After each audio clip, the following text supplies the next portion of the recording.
Welcome to Unburden Your Mind and Chill with Mindfulness podcast with your host and guide, Scarlett Shepard. Each episode will give you an easy way to practice mindfulness for reflection, healing, and transformation.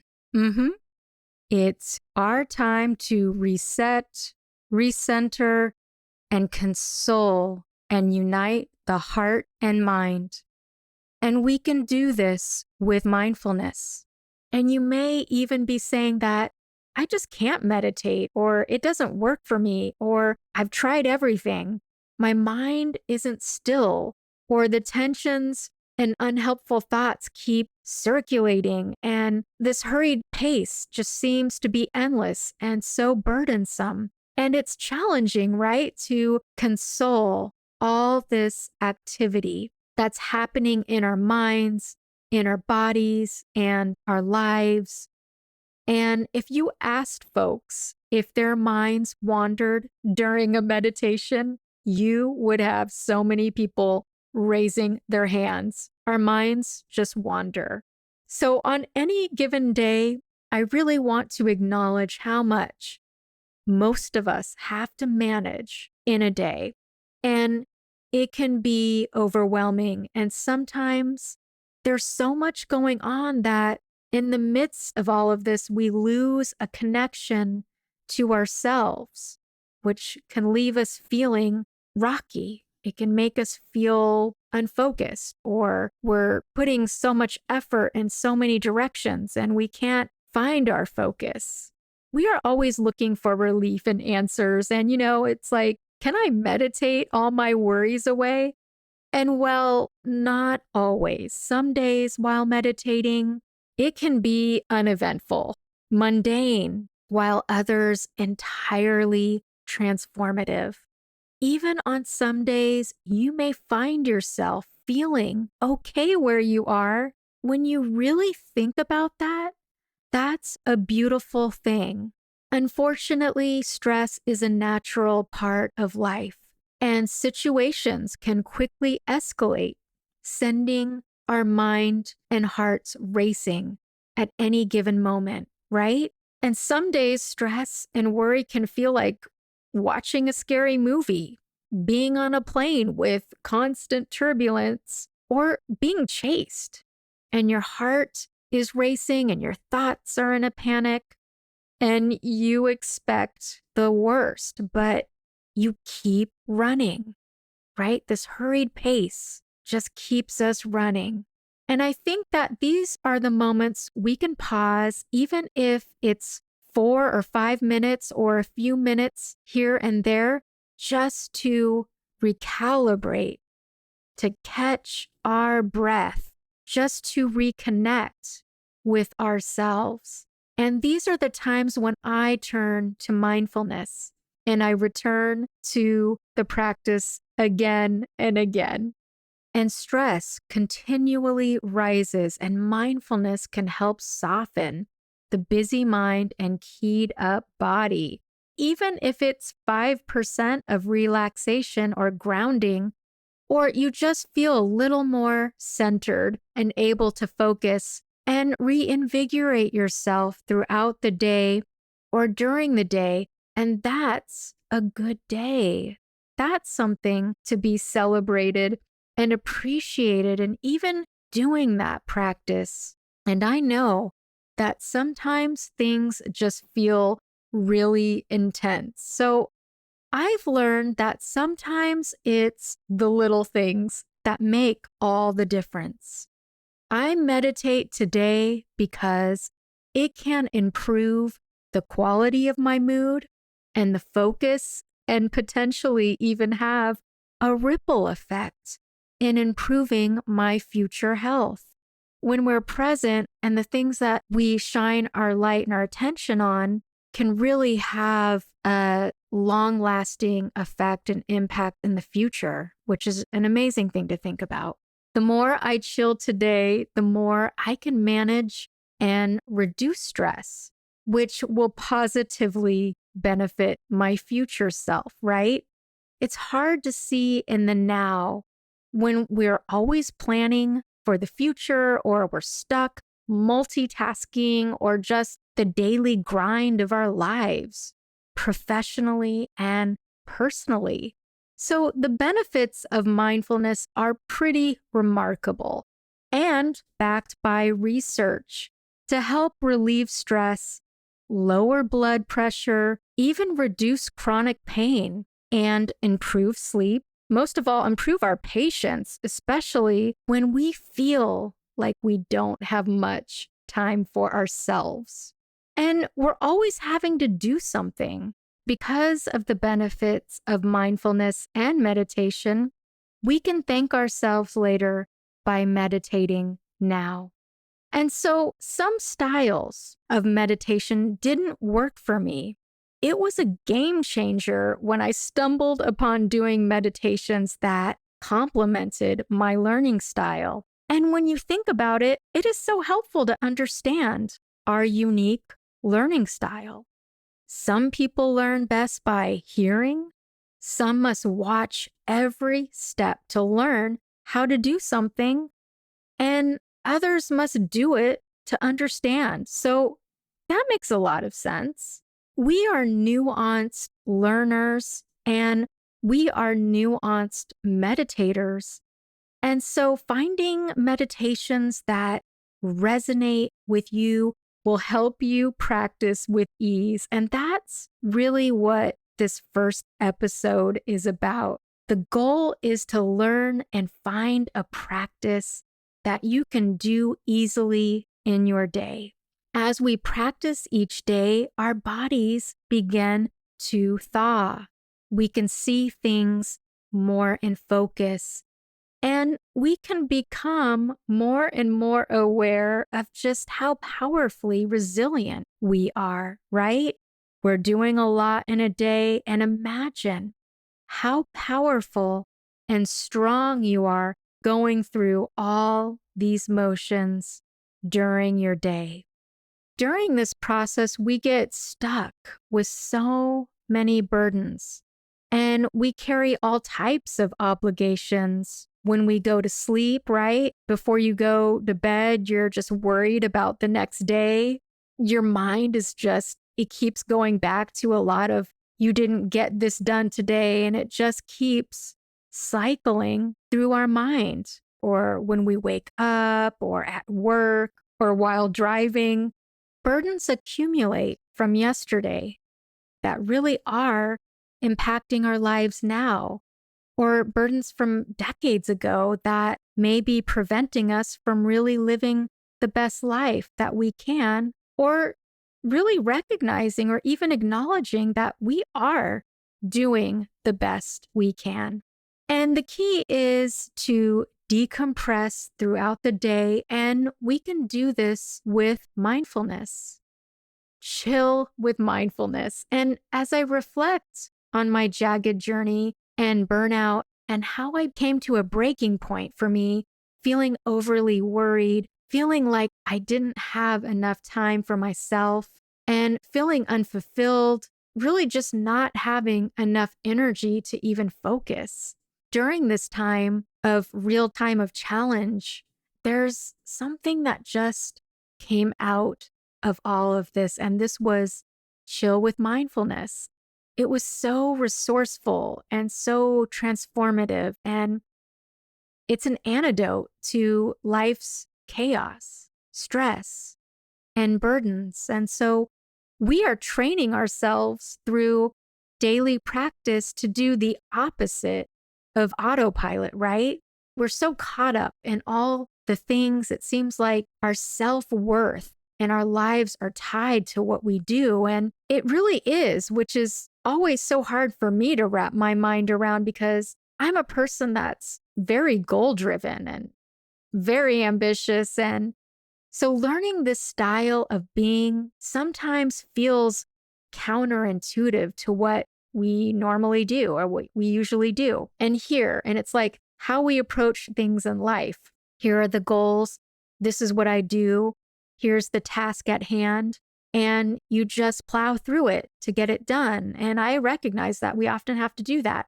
And sometimes when you plow through things, you miss so many different perspectives or different ways of doing things, or just miss the lessons that are actually right in front of you. And so, what I want to do, and my goal, even to strengthen my own practice, is learning to practice consistently. And because bringing chill with mindfulness is we often worry about similar themes daily. And if we take a step back, because stress always feels like you're caught in a tornado of worry or that to-do list all the time. And we can learn another way to manage stress, uncertainty, curveballs that life tosses our way.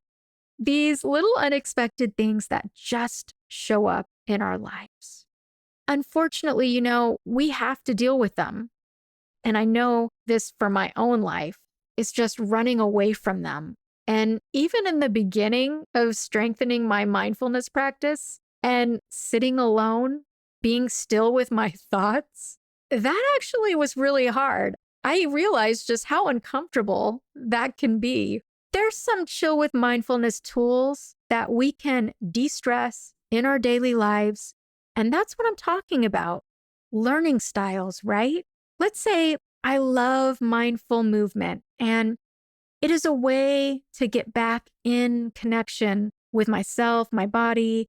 And another way my mindfulness practice has helped me is learning how to unite my mind and my body to slow down my heart rate with breathing exercises when I'm feeling anxious in life. That's the beauty, is that we don't realize the power of mindfulness, the power of meditation, and these tools to help us when we are needing to soothe ourselves. Another way that mindfulness practices help me is I have a really obnoxious, harsh self-critic that cycles through my mind, which can make me feel anxious and often can hold me back.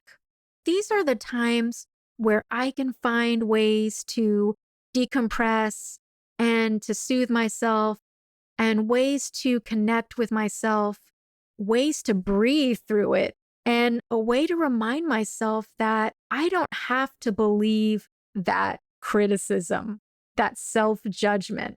I can acknowledge it's there, and I've done that with mindfulness, but in the past, I would just try to bury it or run away from it quickly. And so I think with mindfulness is you can really learn to turn toward it and find a way to really understand it and hear it without it paralyzing you so much. So I went on a little jagged tangent, which is beautiful. And that's the beauty of what we can do through this medium. And it's about practicing consistently, fitting mindfulness into our day to help us manage stress. And even if it's for a few minutes a day, we can expand our minds and our expectations and strengthen and support self-connection and wellness. And there is no right or wrong way to do this. Sometimes we have all these expectations. Oh, we're supposed to do it like that, or we're doing it wrong. And if we skip a day, we kind of get off the schedule and kind of beat ourselves up over it. And that's okay. We can always get back on track. You can take a jagged approach and journey into mindfulness and trust the process. Experiences are non-linear. Thinking is non-linear, and our emotions are non-linear. And certainly our life path, personally and professionally, is not always linear. And that's what I'm talking about. This jagged path to inner peace. That thing, it's like you're listening to this and maybe there's something in your life right now. Maybe you want more time for yourself, or you want to get to a place where you're less stressed. you want a more meaningful connection with yourself and the people around you. I remember during my burnout, I got to a point and I said to myself, what I'm doing right now is not working. And it was in that moment where I was looking for a lifeline, and a clear voice within called out. And it was telling me, you have to do something different. The way you're living right now is not working. That was the first step for me. And it was really hard. It was a really hard thing to sit with. What it did do is that it set me on a path to do something different for the sake of my health. And here I am. That's pretty much a testament to our courage, because we can try to run or cover up or push it down. And that's the beauty of mindfulness. It isn't about shutting off your mind or running away, but it's really about accepting. This is a message that my mind and my body are telling me, and it's time to turn it around and find ways that are more supportive and that are sustainable. Burnout is a very serious thing, and I think many people experience it in their own way, or even if you haven't experienced it, but at the end of the day, you're so exhausted just by life and work and responsibilities.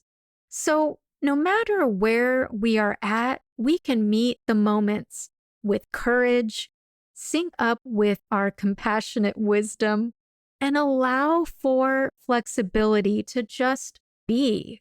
And that's what I really attribute that voice in me that said, hey, Scarlett, you've got to do something different. And that was the compassionate wisdom. And I ignored it for a long time, but it kept coming back. And it manifested in very many different ways in my life. So let's get to it, right? This is putting our practice into action, putting our energy and learning to focus our attention and investing in ourselves and investing in our health and getting some insight. So I'm exploring many different scenarios here. Maybe you're truly happy and satisfied with where you're at, and that's a beautiful thing. Maybe there's a couple of areas in your life. Maybe it's stress reduction. Maybe it's wanting to have a practice during your day that maybe helps you feel more grounded in your day. Or just want to check in with yourself and recenter during the day. Maybe there's people out there that truly want to be less stressed or want to make a change in their life. They just don't know how. And that's okay.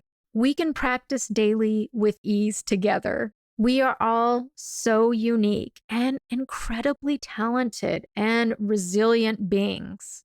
We share some commonalities. We are wanting tools to help cope with everyday life stresses or want a direct line to our inner wisdom as part of our daily practice. And figuring out if you don't know your learning style, that's okay. I'm going to talk about that. And so some of the ways that we do learn are visual, auditory, reading and writing, and kinesthetic. And so as we're talking here and as we're looking at our learning style and trying to figure out why we want to meditate or practice mindfulness, right? Because figuring out that motivation will really help guide you and bring you focus and clarity and more energy during the day. Or to what are some of the things that you want more in your life. So, for example, kinesthetic learners are going to be more engaged in mindfulness and meditation while moving, which describes me. I'm definitely kinesthetic. And visual learners are generally going to enjoy meditations with a strong visual component. And while auditory learners do really well with mindfulness activities and exercises, that use sound to anchor and focus the mind. So wherever you land in the learning styles, maybe you lean towards one of them or you're a combination of two. If you're an auditory learner, close your eyes and listen to the words. Feel free to repeat them aloud if you feel comfortable doing so. If you're a more of a kinesthetic learner, feel free to move around while listening to the meditation or try doing some yoga poses. If you're more of a visual learner, feel free to keep your eyes open and focus on the visuals during the meditation, or find something in the room that is relaxing or pleasant to look at and focus on that while you're doing the meditation. If you learn more by reading and writing, feel free to keep your journal and pen nearby and write down some of the words that you hear in the meditation. There's so many ways to practice mindfulness and meditate, and I encourage you to try all learning styles and find the ones that work best for you and incorporate this approach to your daily practice. You can practice mindfulness on your own, anytime and anywhere. Definitely, I'm going to give you some tools to do that. And remember, it's not a destination, but an experience. So I hope you enjoyed this talk. I hope you got a lot out of it. And maybe there are certain topics that piqued your interest, or you were just like, yes, that sounds just like me. Or you had a question about a topic or want to learn more about mindfulness. And just a quick shout out before we part ways here. I am working on a series of live mindfulness sessions that will help you practice daily with ease. So if you're interested, visit unburdenyourmind.com and save your spot. I would love to see you there. I just want to say how grateful I am for you for this opportunity to connect through the art of mindfulness practice. And until our jagged paths cross again. Join us for the next episode, where we will learn about the art of loving kindness and discuss the benefits of when we unite the heart and mind in our daily practice, of course, with the help of mindfulness. If you meditate for just 12 minutes a day, it can yield so many benefits for you, like increasing our focus, creativity, resilience, and compassion. So stay tuned. The first meditation that we are going to do is one that I wrote entitled A Friend to Confide In, where we will practice the art of loving kindness. We'll incorporate ways to unburden your mind and chill with mindfulness using elements of the 4 learning styles.